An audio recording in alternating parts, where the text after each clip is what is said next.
Good morning, everybody, and welcome to the Psalms in Hebrew and comparative translations. I'm Rabbi Rafi Spitzer. I'm super excited to join with you this morning. Just a reminder from the logistics side that we will not be meeting a week from today. A week from today is the holiday of Purim, and we will be celebrating Purim and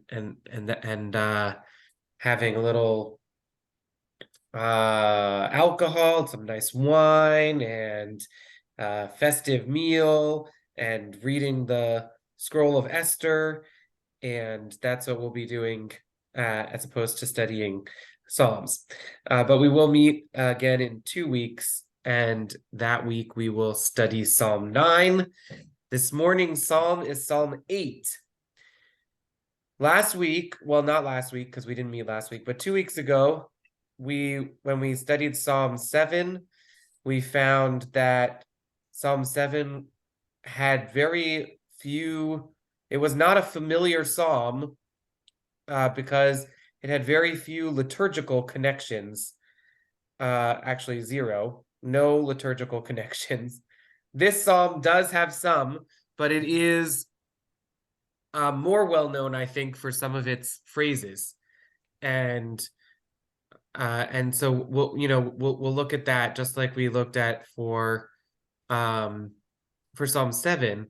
It's as I was explaining this class to my mother-in-law this weekend, it's really amazing how many phrases that are in our common lexicon seem to come from scripture that we wouldn't necessarily have known came from scripture necessarily. And so I'll start as we start every week with reading the psalm in Hebrew.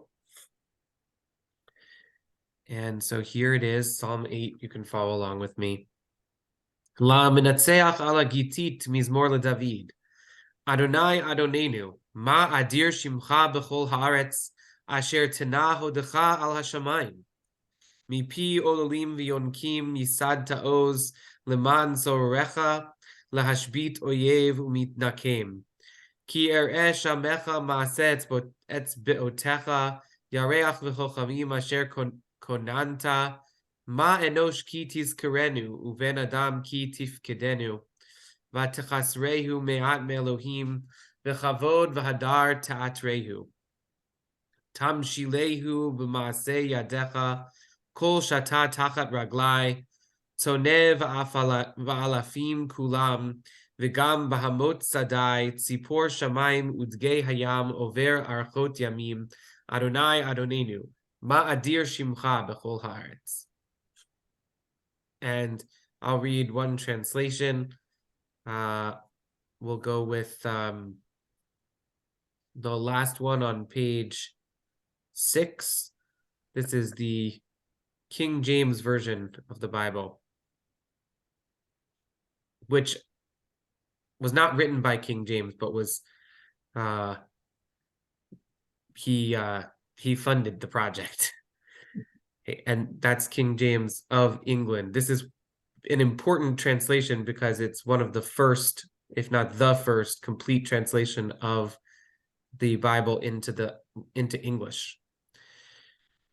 To the chief musician upon Gittit, a psalm of David. O Lord, our Lord, how excellent is thy name in all the earth, who has set thy glory above the heavens. Out of the mouth of babes and sucklings hast thou ordained strength because of thine enemies, that thou mightest still the enemy and the avenger.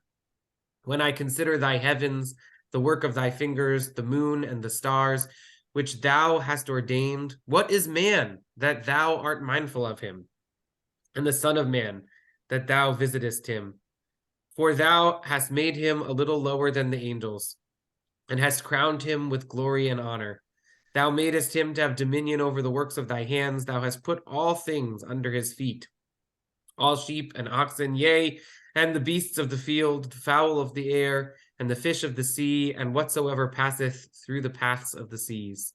O Lord, our Lord, how excellent is thy name in all the earth. So we'll stop there for a moment, and just if anybody has any immediate responses or thoughts, reactions to the psalm in the Hebrew or in the King James version. It's familiar and I like it. Linda, what's familiar? What phrases in particular were familiar? I don't know the words. I felt like I knew the words and like I had read them before or heard them before. It just was very nice to hear in the English. Yeah, I don't know the Hebrew. Yeah. I know how to speak it, but not to quote it. All right. Good. Alba. Yeah, there's three that just popped out, like out of the mouth of babes. We hear that all the time. And then in verse number 4, what is man? You know, Shakespeare brings that up quite a lot. And then number 5, thou hast made him a little lower than the angels. I'm not even sure if that isn't a lyric to some song, you know? Right. So that's what struck me first. Yeah, thank you so much. Those were the ones that I thought of also, right? There are, and that's part of why I read this in the King James translation, because so when I was growing up, my Aunt Tova, who was trained as a librarian, she said that one of the most important classes that she took in college was a class on the effects of two great works on English literature. And those two great works were the King James version of the Bible and the complete works of William Shakespeare. And she said, you would have no clue unless you took this class or paid close attention, the amount to which our regular everyday phrases and the way that we think is structured by the English words of those two great works. And, you know, nowadays, most people do not read the Bible in the King James version. And yet, when we hear the words out of the mouth of babes, right, we immediately are like, oh yeah, people say that all the time. And it is, in fact, from this psalm, from Psalm 8, and specifically from the King James version translation of that psalm. I was talking to my mother-in-law this weekend and explaining to her about this class, and it hadn't occurred to her that it just wasn't like the Bible wasn't always in English. Like before King James translated, I mean, before he had this project to translate the complete Bible into English, if you went to church in the 12th century in England, like you would be hearing it in Latin, and only the priests had access to that language, and only some of the priests. And part of the whole Protestant Reformation, part of what James was doing in making the Bible accessible to everyone in the vernacular, really completely changed, right? Not just religion, but also the English language itself. Just a fascinating, and definitely from this psalm, I really felt the resonances of that idea. Did anybody hear any parts of it in Hebrew that resonated from our liturgy?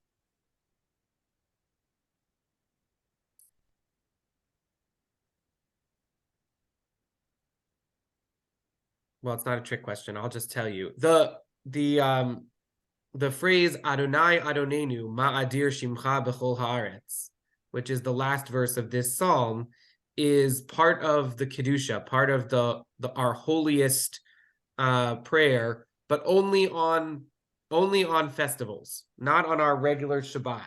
But on festivals, this phrase gets added in to the holiest prayer, the Kedusha, which we only say in a quorum, and which we say standing, and in some respects, while we are saying those words, we are reenacting the heavenly court our imagination of how the angels are constantly in praise of God.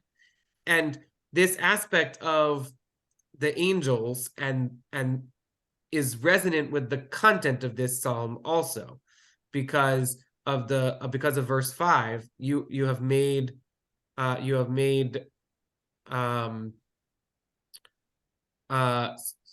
made man, which is also verse 6. That is verse 5 in the King James Version, which is verse 6 in the Hebrew. You have made man little lower than the angels. You have made him but a little less than the angels. And so in a little bit, we're going to look at a passage from the Talmud that plays with that idea. But before we do that, I thought we would read it in some other translations to see what the different translations give us in the tenor of the emotionality of this psalm, and if reading it in other translations helps us to understand the psalm better. So let me again share my screen.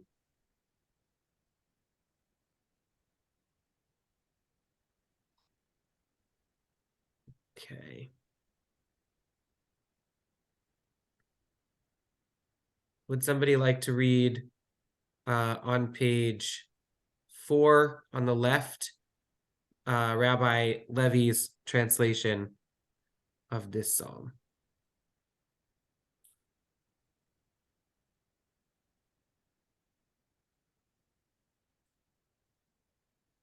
I'll All right, read. Mishka, go ahead. To the conductor on the Gittit, a psalm of David. Adonai, our majesty, how majestic is your name through all the earth, whose splendor resounds across the heavens. Out of the mouth of children, nurslings, you have established strength. In the face of your foes, to declare a Shabbat from enemy and avenger. For now I see your heavens, the work of your fingers, moon and stars which you have prepared. What is a human being that you should be aware, a child of Adam, the you should even care. Should be that. Yet you have made them lack but a little of God. With glory and honor have you crowned them. You have let them rule the works of your hands. Everything have you placed under their feet. Sheep and kine, all of them, the creatures of my own fields, fowl of heaven and fish of the sea, gliding through the paths of the seas. Adonai, your majesty, how majestic is your name through all the earth. So what do you get different from this translation than from the first one we read? I like the through all the earth, including the animals. Mm-hmm. I mean, they're in the other translation, but there's something more about through all the earth, even though the other one, your name is in all the earth. It just, same thing, but different in my mind. Nice. Gary. In terms of differences, this one makes man a little lower than God.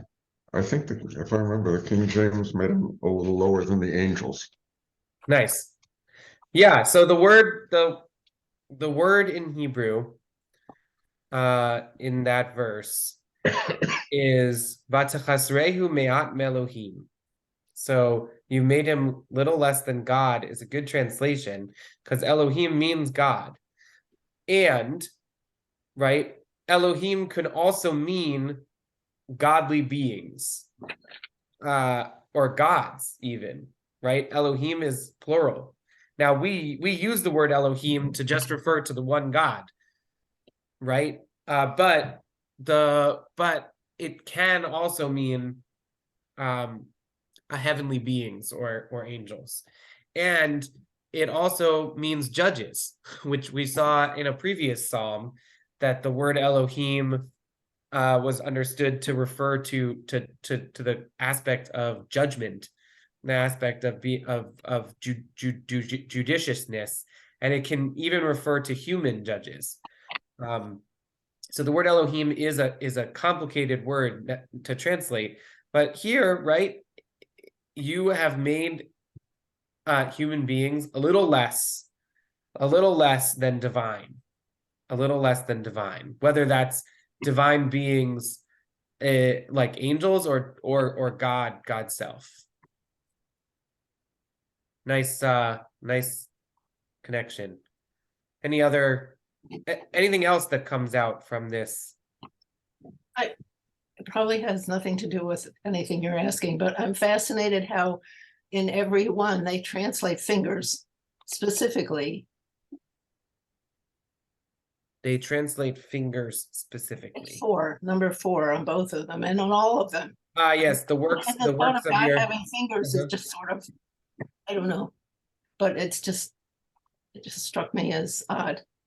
Yeah, nice, great. So everybody agrees on the translation of the word etzbeotecha as, right, the as your fingers, God's fingers. And we do talk about the God's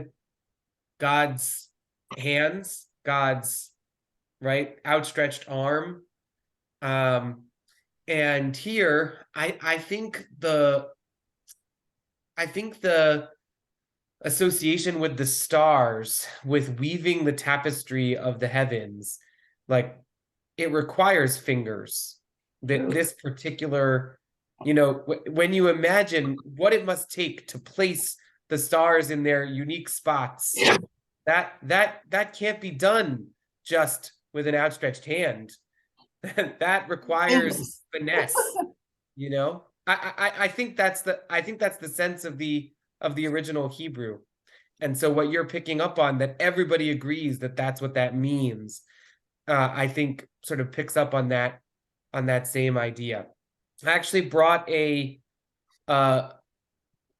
intertext poem to read related to that verse. So let's go down and do that now. It's a poem by Walt Whitman, the American poet. When I Heard the Learned Astronomer, by Walt Whitman.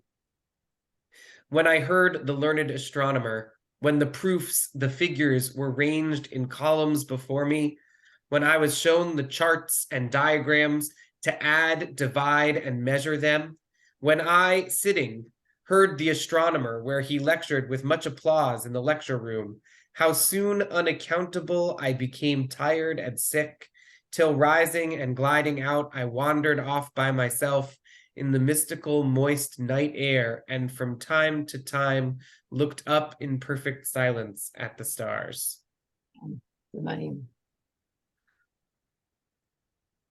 Rabbi? Yeah. Just one observation or question, rather, about the previous English translation.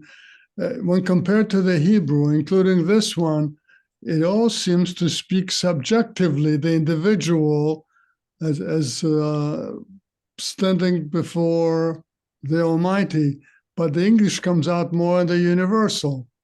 The Hebrew reference is tachat raglai, under my feet, Yeah, and not under his feet. It seems to make it broader application than just the individual expressing a subjective plea, a subjective praise, rather. Yeah, it's interesting. That phrase, kol shata tachat raglai, it feels like it's got the wrong tense. Also, v'gam b'hamot sadai, right? Like both of those seem to be referring to God's feet and God's fields. And yet the speaker is talking to God. And so both in both verse 7 and verse 8, there's a weird, it's hard to figure out exactly how to translate that well. Also, some texts divide the verses differently in this psalm. I wasn't gonna go into it, but different texts disagree on where verses 7, 8, and 9 end, which is just an interesting thing. If you pay very close attention to some of the translations, they're operating under different assumptions. But so here, right, the JPS translation, laying the world at his feet, like it's now changed it from raglai, my feet, to raglav, right, his feet, but it refers to human beings there, or it seems to be referring to human beings. But it could very easily be understood as all things are set under God's feet, and God is also lifting up human beings to be in charge of everything under God's feet, meaning everything. Yeah. Rabbi Spitzer, I have a question. Yes, Rabbi Spitzer. Look at, can you show us verse 7 in the Hebrew again? Yeah. Kol shatai tachat raglai. I'm looking at it, I pulled out a Tanakh, and I'm looking at it in the JPS Tanakh, and it actually says in the Hebrew, Kol shata tachat raglav. Oh, do you think that I have it wrong? I think I don't know where you got the text from, but I think we clearly have a discrepancy. It's not just the translation, it's the Hebrew. Well, it's also possible that when I copied and pasted without the last letter of the word. Also, if it is raglav, that makes much more sense. That makes much more sense with the tense. The reason why I didn't catch it probably is because it doesn't say sadav, it says sadai in verse 8. I'll have to look it up.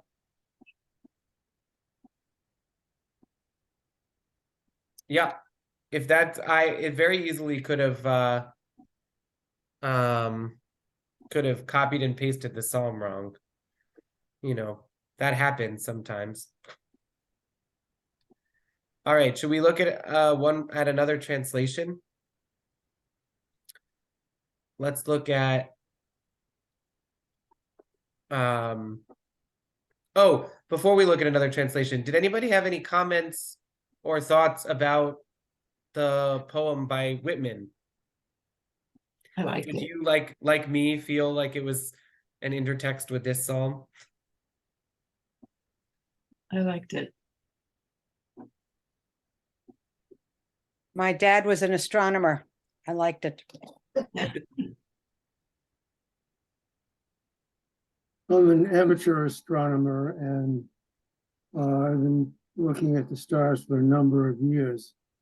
And every time I look up in the sky or even think about it, I'm amazed how beautiful it is, and it's there for everybody. You don't have to be special. Just look around. In fact, there's a song that was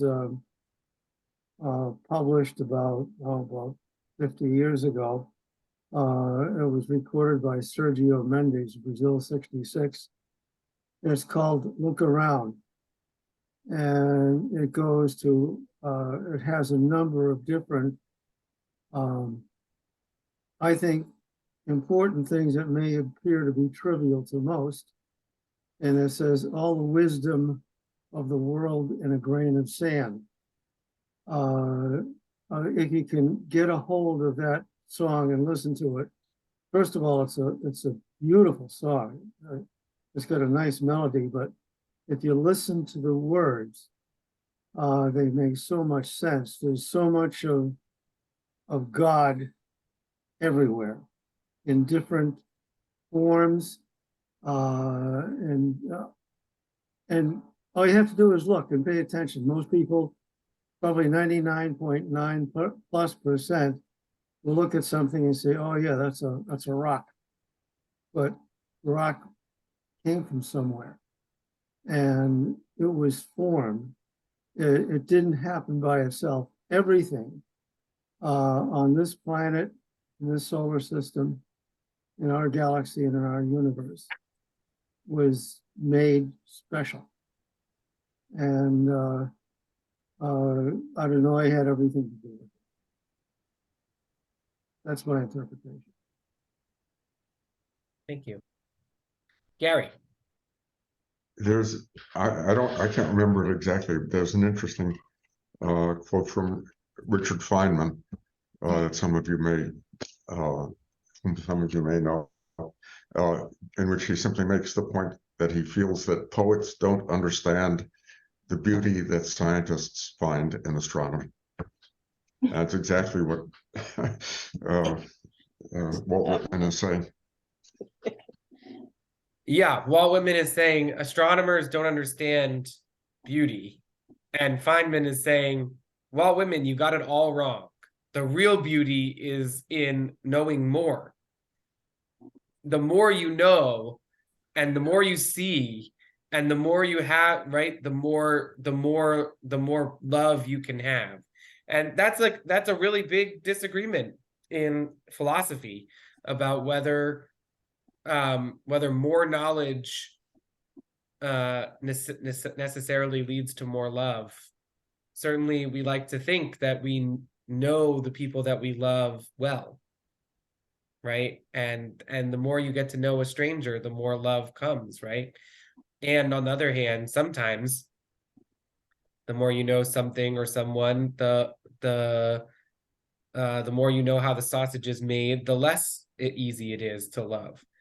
And I think that's definitely there. But when I read this psalm, I wondered if the psalmist was feeling that same sense of awe that Whitman had in just going outside and looking at the stars. One thing that's interesting is, right, this psalm describes a lot of the world, but it doesn't describe the daytime. It just describes the night. And you might say, okay, like clearly the psalmist wrote this poem at night, which, I mean, that might be true. But if the theme of the poem is God's majesty, you might think that the most majestic thing to describe is the sun. And it's interesting that this psalm isn't focused on that. I think I don't remember if I brought a comment on that. Oh yeah, I did. Radak on verse 4. When I consider thy heavens, the work of thy fingers, the moon and the stars which thou hast ordained, the psalmist does not mention the sun. Some say that David uttered this psalm at night, at the time when he was considering the moon and stars and discerning the wonders of the Creator, right? So Radak's answer is, yeah, he doesn't mention the sun, not because the sun isn't majestic, but because he wrote the psalm at night. Well, I take a look at it this way, in that one of the first things that Adonai did was separate the light from the dark. So the light's always been there. It's the first thing he did. And the rest, to talk about the light, I think is kind of redundant. To talk about the dark, there's so much more that you can't see that you want to try to understand. And I just, since the sun was always there, why talk about it? Let's look at other things that we don't quite understand. That's one vision. Does anyone else have a thought about that?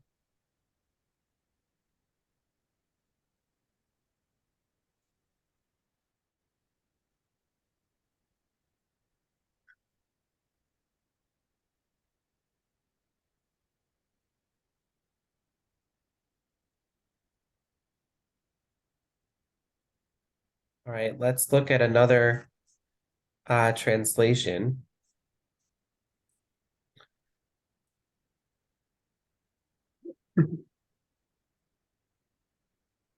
Okay. Let's do on page 5 on the right, the translation from the New Cambridge Bible Commentary. Does anybody have a desire to read? Edith? O Lord, our sovereign, how majestic is your name in all the earth. You have set your glory above the heavens. Out of the mouths of babes and infants, you have founded a bulwark because of your foes, to silence the enemy and the avenger. When I look at your heavens, the work of your fingers, the moon and the stars that you have established, what are human beings that you are mindful of them, mortals that you care for them? Yet you have made them a little lower than God and crowned them with glory and honor. You have given them dominion over the works of your hands. You have put all things under their feet, all sheep and oxen, and also the beasts of the field, the birds of the air and the fish of the sea, whatever passes along the paths of the seas. O Lord, our sovereign, how majestic is your name in all the earth.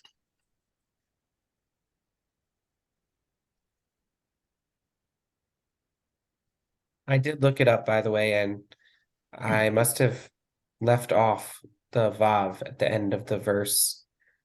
And it is Raglav, not Raglai. But it is Sadai and not Sadav. So my point about that verse does seem to have kind of a weird tense thing going on. But the previous verse is it's clearer. And here sometimes translated as his feet or their feet. Yeah. So I also want to look at this one from the Chabad translation, not because of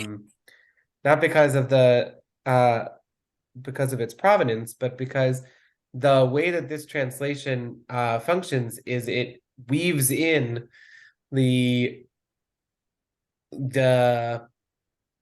traditional commentators' understandings of what the words mean into the translation itself. Well, a lot of translations try very hard to, I'm just going to translate the words and then I'll put a footnote that describes how this is understood. But the Art Scroll translation, and specifically this translation, that's an Art Scroll edition of a Chabad translator, is not interested in that at all. It's actually interested in giving what they think to be the true meaning of the words as interpreted by the rabbinic tradition. But they've done a nice thing and italicized their additions so that a person can know that in fact they are additions. So that's page 6 on the left side. For the conductor on the Gittit, a psalm by David. Right? Notice by David, because they really want you to know that it's not just of David, but that David wrote it. And we've talked about that a few times. Maybe David wrote them, maybe they're attributed to David, but the tradition definitely thinks that the Psalms that are called the David were written by David. God, our master, how mighty is your name throughout the earth, you who have set your majesty upon the heavens. From the mouths of babes and sucklings, i.e., the miracles of nursing, you have established your might to counter your enemies, those who deny God's existence, to silence foe and avenger. When I behold your heavens, the work of your fingers, the moon and the stars which you have set in plan, I wonder, what is man that you should remember him, son of man that you should be mindful of him? And yet you have made him but a little less than the angels, and crowned him with honor and glory, that is, given him a lofty soul. You made him ruler over your handiwork. You have placed everything under his feet, sheep and cattle, all of them, also the beasts of the field, even the birds of the sky and the fish of the sea. He traverses the paths of the seas. God, our master, how mighty is your name throughout all the earth.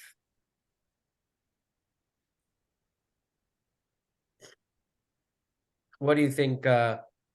What differences do you notice in that?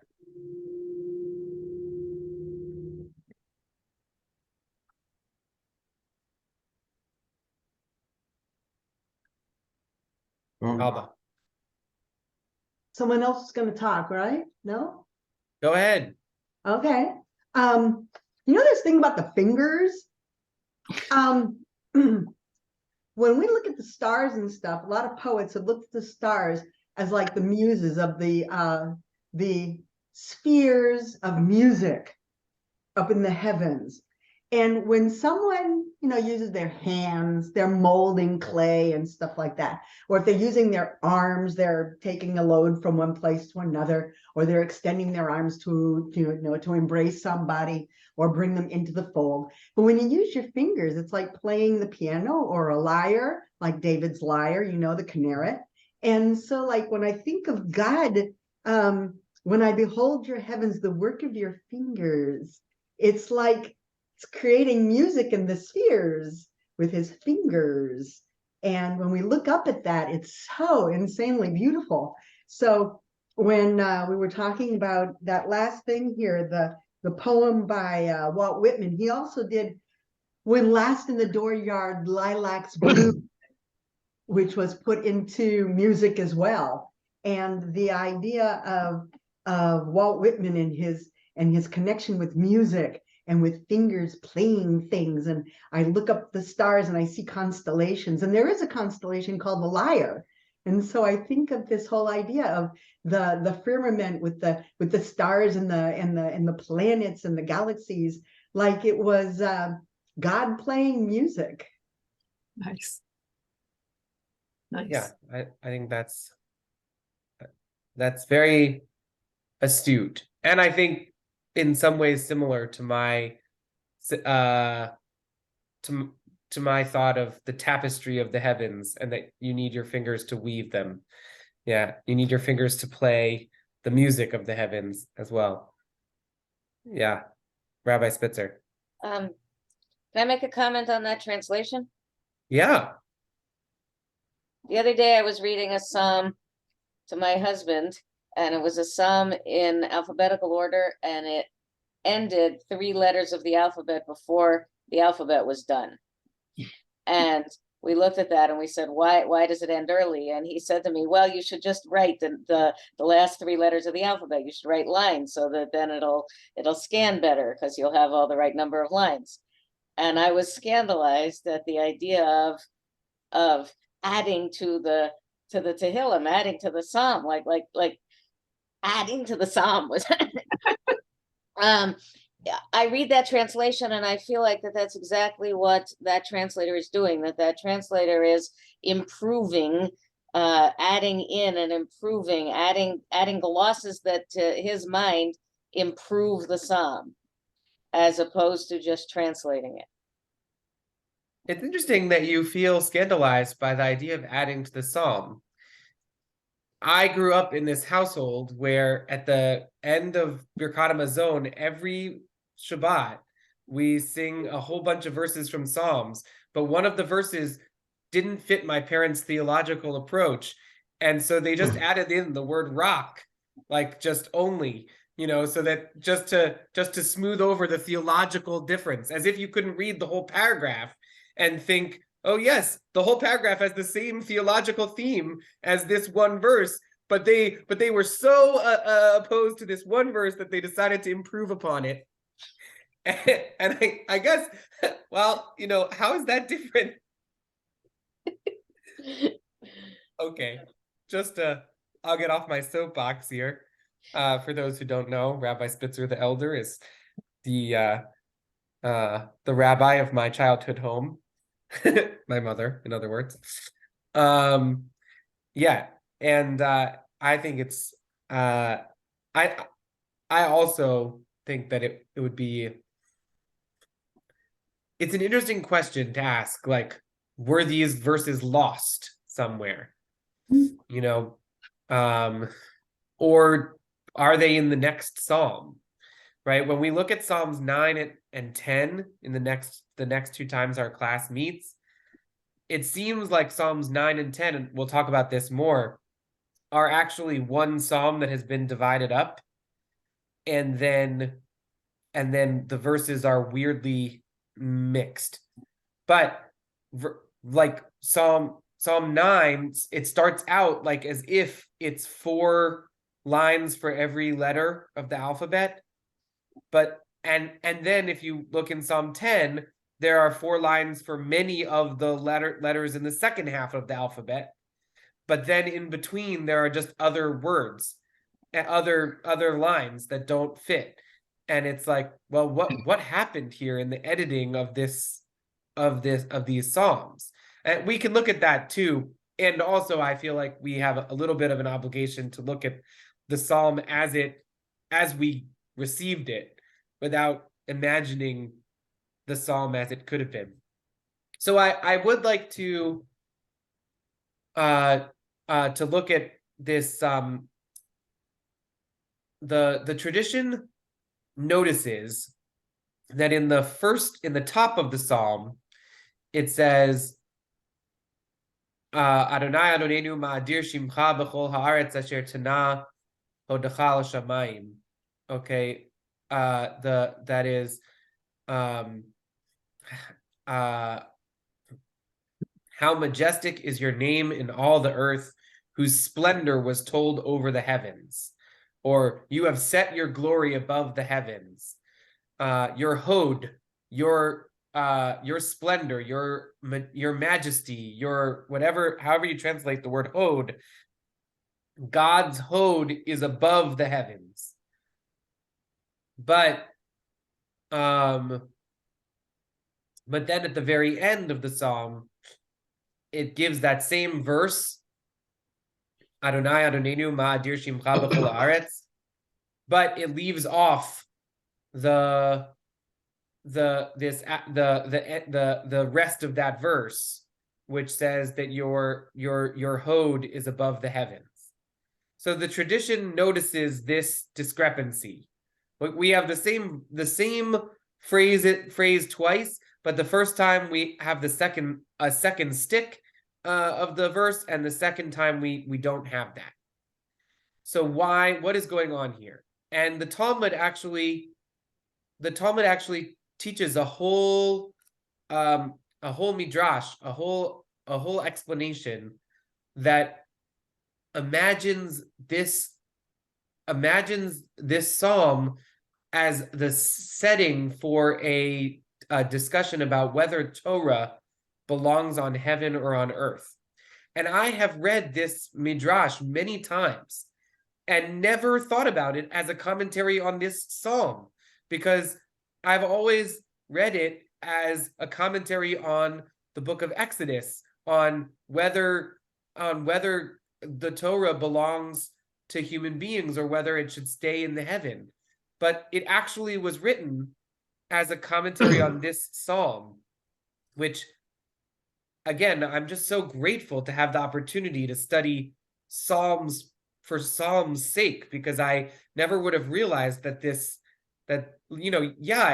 it quotes the verses from Psalms, but it's actually based in this psalm. So I'm going to actually share my screen and we'll look at it in the Talmudic text itself. I've gone back and forth on whether just telling you the Talmudic passage makes more sense or reading it, but we're going to read it. And sorry, Alba,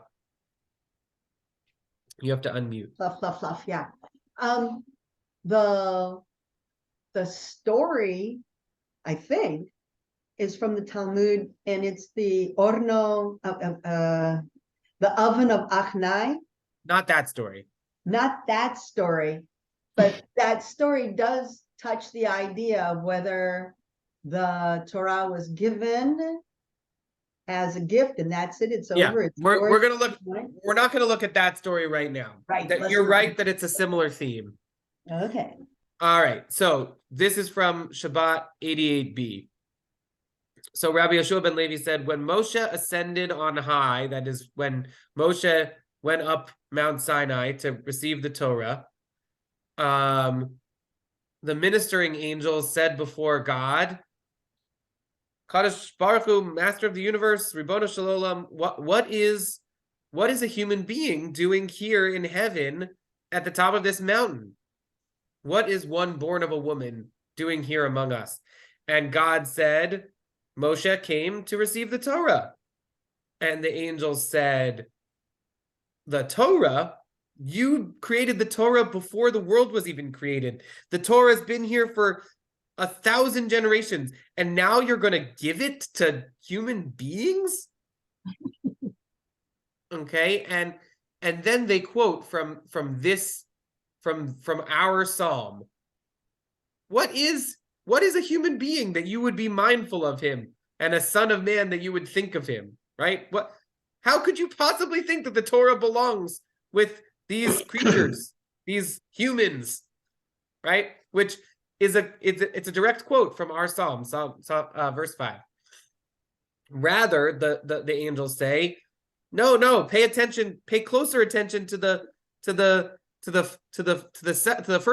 first part of the psalm, where it says, Adonai Adonenu, how glorious is your name among all the earth, that your majesty is placed above the heavens, right? And so the Hod here is understood to be God's Torah. What is God's majesty? God's majesty is the Torah. And where does the Torah belong? The Torah belongs above the heavens with the angels, not with people, right? So the angels are quoting Psalm 8 first to say that human beings are not worthy, and then to say, but where should the Torah be? The Torah should be in heaven. So God said to Moshe, God turns to Moshe, who's up there, for 40 days and 40 nights, trying to get the Torah to bring down to the people. And God says, hey, Moshe, I'm going to leave this one to you. Why don't you explain to the angels why you should receive the Torah? So then there's like a little aside where Moshe seems timid and doesn't want to argue this case, and God basically is like, no, you're going to argue this case, which is a similar theme. Moshe always refuses at first, and then God is like, who made the people be able to speak? Who gives straight sight to the blind, right? It's God. Anyway, fine. So God is exerting God's power, and Moshe finally says, okay, I'll do it. So Moshe says to the angels, did you go down to Egypt? Were you enslaved to Pharaoh? Right? The Torah says, Moshe says to God, what is in the Torah? And God says, Ani Adonai Elohecha asher hotzeiticha me'eretz Mitzrayim me'Avadim, right? The very first of the 10 utterances, which are sometimes called the 10 commandments, is I am the Lord your God who brought you out of the Egypt, right? So Moshe says to the angels, did you go down to Egypt? Were you enslaved by Pharaoh? Why should you get the Torah? The Torah is designed to be given for people who were brought out of Egypt. And Moshe says to God, okay, what else is written there?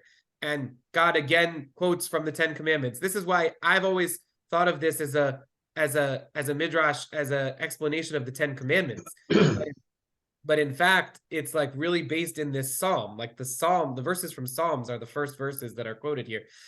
So God says, the next commandment is, you shall have no other gods before me. Moses says to the angels, right? Are you concerned about your idolatry? Like, are you worshiping other gods that you need this special warning? Right? Moshe says, what else is in the Torah? And God says, keep the Sabbath day and sanctify it. And Moshe says to the angels, do you perform labor that you require rest from the labor? And it goes on, right? It says, honor your parents, your father and mother. And Moses says to the angels, do you have a father and mother? Right? You shall not commit a murder. You shall not commit adultery. You shall not steal. Moses says, is there jealousy among you? Right? Finally, right, they agree with the Holy Blessed One, right? The angels are turned around by Moshe's argument, and they agree that God is right to give the Torah to the Jewish people, right to give Torah to human beings. And so then they recite again that same verse, Adonai Adonenu ma'adir shimcha b'chol haaretz, Lord God our Lord, how glorious is your name in all the earth. But it does not say at the end of the psalm that your majesty, that your Hod is placed above the heavens, because Moshe won his argument, and the and the people and people will receive the Torah.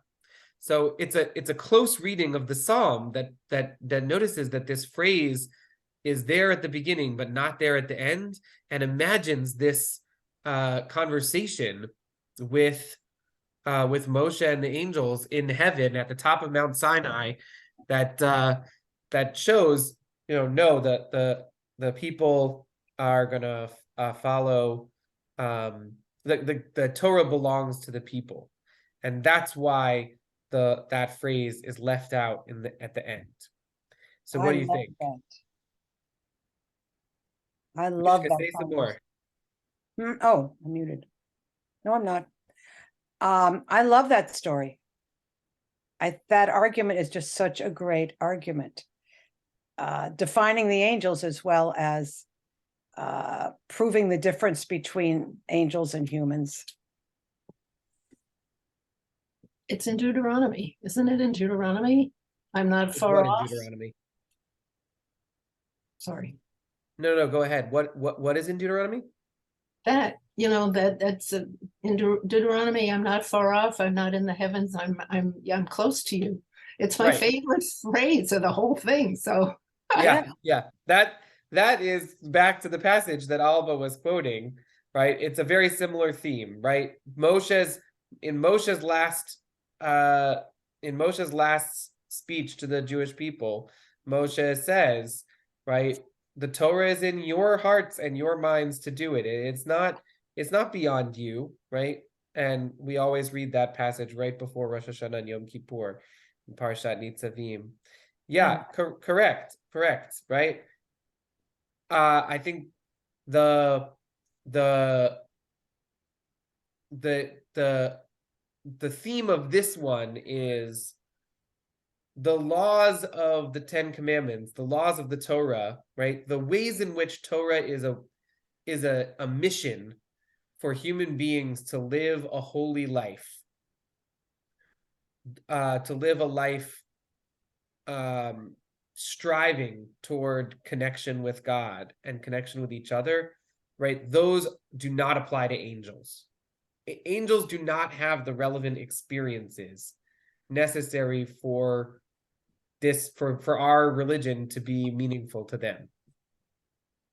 And I do think that's slightly different from the passage in Deuteronomy that you're quoting, that it's as the Torah is not in heaven, meaning don't think that it's too far away from you. You can do it.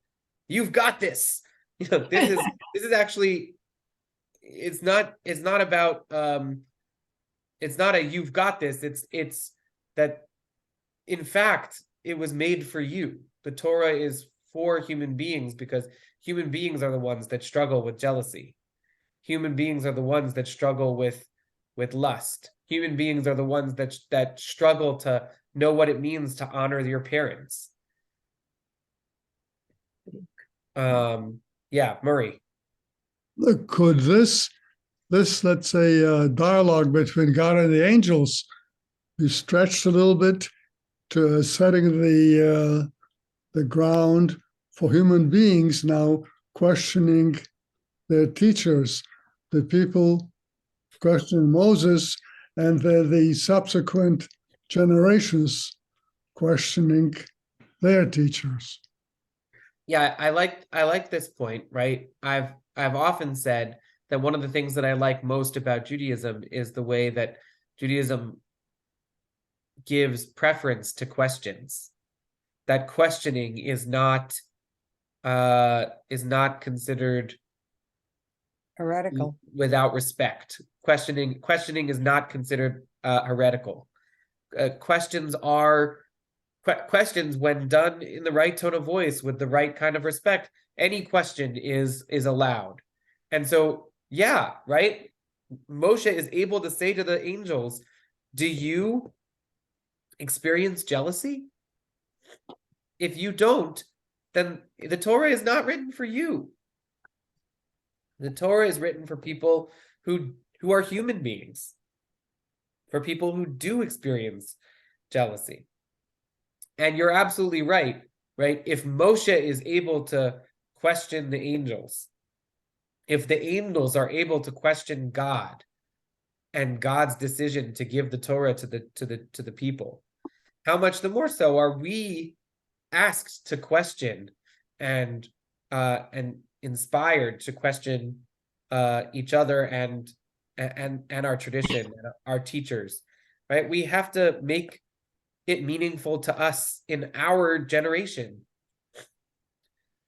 So now, whenever I hear this phrase, this verse in the Musaf Amidah for Yom Tov, I'm going to be thinking of this connection with this psalm, with this midrash, with this passage from the Talmud, which I had previously only thought of in its connection to the Ten Commandments, but in fact is also connected to this psalm. And we quote the last verse of that psalm in the Kedusha, which, as I mentioned at the top, right, the Kedusha is our holiest prayer, where we pretend to be like the angels, standing there praising God.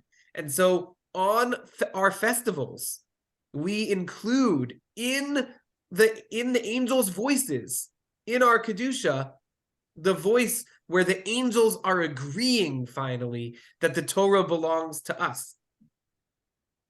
Right? We don't quote the first verse where the angels say, no, God's hod, God's splendor is in heaven. We quote the last verse that says that that God's majesty is in throughout the whole world, but that doesn't reserve God's Torah or God's hod for the heavens.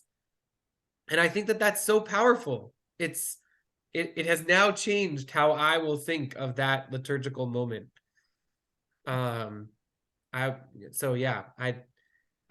will probably preach on. So if you happen to be in services on Pesach in a few weeks, when we do this psalm, I'm always looking for short teachings that I can do on Passover, since everybody stays up late doing seders, and it's hard to continue to do teachings, and there's Hallel and so many liturgical additions to the service, and so I try to do short teachings. But I think I will likely teach on this topic on Passover to connect that verse to this idea. After all, like, the verse even describes, I mean, the Talmudic passage even describes the first thing, like, did you come out of Egypt, right? In fact, coming out of Egypt is a necessity. And now I'm giving you the whole sermon. Wait until Passover. So we don't have to be there. Yeah, wait until Passover. All right, so let's close out with I've been enjoying these meditations from the Koren Tehillim that sort of think about the theme of the psalm and ask us to think about it. So here, this is the meditation before saying Psalm 8 on the spiritual uses of the psalm. What a wonderful world! I look up at the heavens on a cloudless night. I gaze at the moon and the stars. Amazing. Here on earth, I observe the baby nursing at its mother's breast. Astounding. At moments like these, I am in awe of God. I feel like a mere speck in God's infinite universe. Right? So, and yet the psalm also says that God has made human beings little less than divine beings. So there's a very in-between aspect, human beings between the animals and the divine. Very powerful. And just this one last thing from Richard Levy, and then we'll close out. And I wish everybody a Chag Purim Sameach, a happy Purim. We'll see you in 2 weeks. How can we praise God when there is so much suffering in the world, so much pain in our own lives? The preceding several psalms speak agonizingly of the enemies, external or internal, encircling the poet, who pleads that God will bring rescue from them. In this psalm, the poet suggests that children know what adults do not, that it is possible to look beyond our enemies, beyond our sufferings, and look at the world as a whole. Okay. Very nice. Very nice. Thank you, everyone. Let's go. Yeah, Thank you, Rabbi. thank Thank you, you. thank you.